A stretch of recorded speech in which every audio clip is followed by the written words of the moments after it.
వీళ్ళకి చెమటలు ఆగట్ల.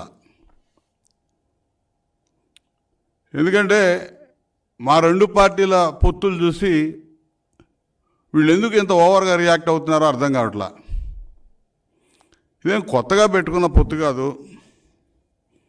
మేము ఎప్పటి నుంచో చెప్తున్నాం, ఉమ్మడిగా ఎన్నికలకు వెళ్తాం, నీ పడతాం అని చెప్తా ఉన్నాం. మొట్టమొదటి నుంచి కూడా టీడీపీ జనసేన పార్టీ పొత్తు ఏదో ఒక విధంగా చెడగొట్టాలని చెప్పి ఎన్నో రకాలుగా రెచ్చగొట్టే ప్రకటనలు చేయడం అనేది వీళ్ళు రకరకాలుగా చేస్తూ ఉన్నారు. నెలల తరబడి పుంకాలుగా చేస్తూ వచ్చారు. ఈరోజు కూడా మా పొత్తులో ఈ సీట్ల గురించి ప్రకటన చేసిన తర్వాత తాడేపల్లి ప్యాలెస్ నుంచి సజ్జల పాడిన పాచిపాటే పాడాడు. మళ్ళా వరుస పెట్టి వచ్చారు ఒక్కొక్కడు. సజ్జల, వైవి సుబ్బారెడ్డి, అంబటి రాంబాబు, రోజా, గంటకోడు అరగంటకోడు వచ్చాడు. ఇదంతా కూడా చూస్తూ ఉంటే వీళ్ళు ఎంత భయపడిపోతా ఉన్నారో అర్థమవుతోంది. 175 సీట్లు వస్తాయని చెప్పి గొప్పలు పోతున్న వైసీపీ మా సీట్లు మా పొత్తులు చూసి ఎందుకు అడుగుతూ ఉన్నారు మీరు? అసలు ఏం పని మీకు? ఈ రాష్ట్రంలో రాజకీయ పార్టీలుగా సుదీర్ఘ అనుభవం ఉన్నటువంటి చంద్రబాబు నాయుడు గారు, అదేవిధంగా ఒక యువ నాయకుడిగా ఉన్నటువంటి పవన్ కళ్యాణ్ గారు ఇవాళ పొత్తుతో ముందుకు వస్తూ ఉన్నాం.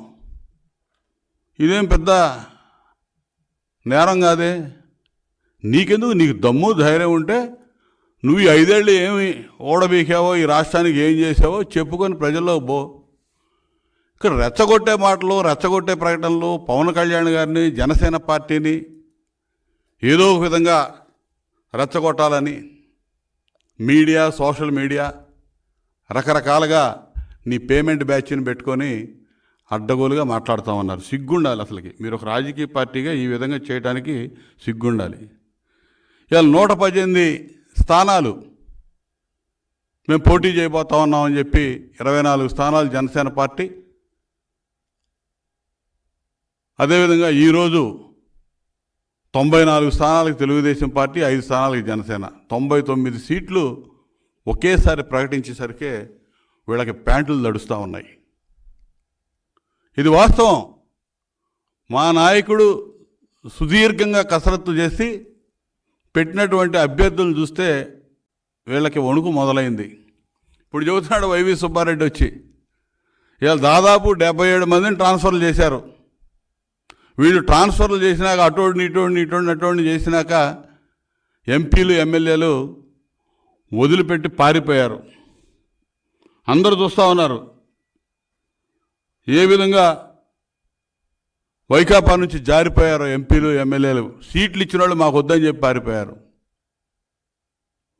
ఇవాళ 99 సీట్లు ఒకేసారి మేము ప్రకటించేసరికే వాళ్ళు ప్రకటించినటువంటి ఇన్ఛార్జీల గురించి భయం పట్టుకుంది. మేము ప్రకటించిన వాళ్ళు ఇన్ఛార్జీలయ్యని వీళ్ళు ఎవరు అభ్యర్థులు గారన్నారు. అంటే నీ వల్ల ఒక్క అభ్యర్థిని ప్రకటించడం కూడా చేతగానటువంటి party Jaganmohan Reddy YCP party.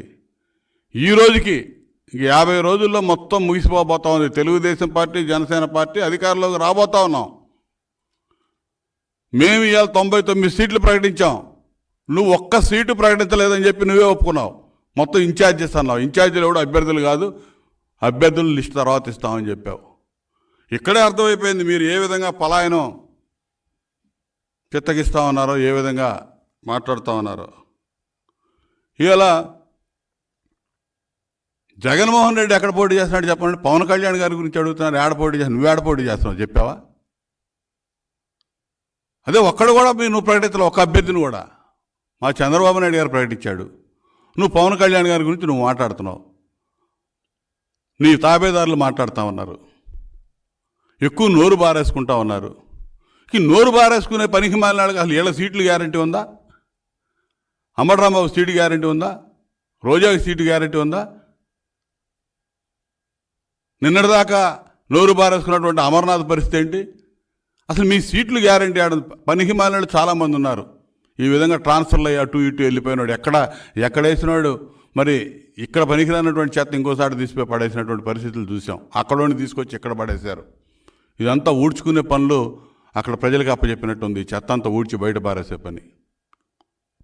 ఇలా ఇంత దారుణంగా మీ సెలక్షను, మీ వ్యవహారం ఉండి మీ అభ్యర్థులు గెలవరనేది మీకే తెలుసు. రాజకీయాల్లో అల్టిమేట్ గోల్ విజయం. నువ్వు ఇక్కడ గెలిచి ఈ సంవత్సరం ఈ 5 ఏళ్ల క్రితం గెలిచి ప్రజాప్రతినిధిగా ఎన్నుకున్నటువంటి ప్రజల్ని 6 నెలల ముందే వదిలిపెట్టి పారిపోయిన వాళ్ళు మీరు. ఒక 6 నెలల ముందు ఒక ఎమ్మెల్యేని తీసి ఇంకో చోట ట్రాన్స్ఫర్ చేశారంటే ఈ ప్రజల పరిస్థితి ఏంటి? 6 నెలలు ఇక్కడ నువ్వు ఆ విధంగా ఎంతమందిని మార్చావు? ఇప్పుడు వాళ్ళెవడు కూడా ఇన్ఛార్జీలుగా పోయినోడు ఎవడు క్యాండిడేట్లు కాదంటున్నావు. ఇవాళ పవన్ కళ్యాణ్ గారు సామాజిక వర్గ నేతల చేత ఆయన తిట్టిస్తా ఉన్నారు. వీళ్ళకి అసలు బుద్ధి ఉండాలి పవన్ కళ్యాణ్ గారి గురించి ఆ విధంగా మాట్లాడటానికి. పవన్ కళ్యాణ్ గారి గురించి వ్యక్తిగత విమర్శలు చేసినప్పుడు మీరందరూ ఏడకపోయారు? ఆయన వ్యక్తిగత జీవితం గురించి నానా రకాలుగా యాగి చేసినప్పుడు మీరందరూ ఎక్కడికి వెళ్ళారు? అదే సామాజిక వర్గంలో మరి కాపు సోదరులకి చంద్రబాబు నాయుడు గారు ఇచ్చినటువంటి 5% రిజర్వేషను ఇవ్వకుండా పక్కన పడేసినప్పుడు మీరందరూ నోళ్ళు మెదపలేదేంటి?